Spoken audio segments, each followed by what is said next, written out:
الو. سلام علیکم زیبا شمایی؟ من پرویز در بیمارخونه است. چی؟ 6 هفته شده بیمارخونه خواب است. شما را میخواهد که بینید. برگی درخت میریزد، شمالی خنک در بیرون، من باشد در خانه تنها، آخر نمیدانم چی کار بکنم. دویدم میبرایم به بیرون تا آخرین نفس با سوی تو، میخوام بینم روی زیبایت رو، میزنم بازم در تگ بیمارخانه، چیزی که نشود میمونم در برم، میمونم باشی، میمونم در برم، بیخند جانم، گریه نکن، من تو نمیزه بر جانم.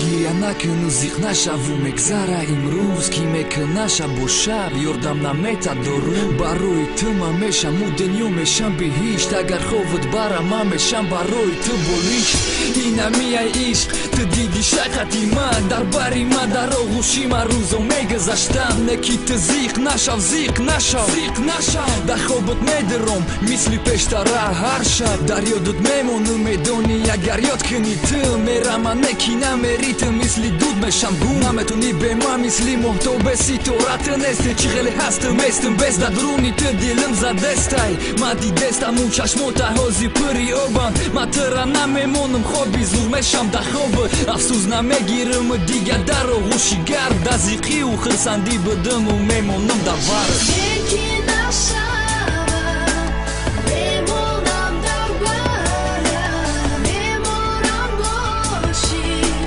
میمونم در برم، بیخند جانم،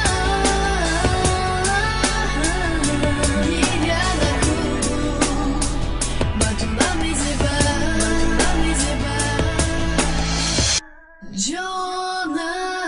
چیزی که نشود میمونم در برم، میمونم باشی، میمونم در برم، بیخند جانم، گریه نکن، من تو نمیزه بر جانم.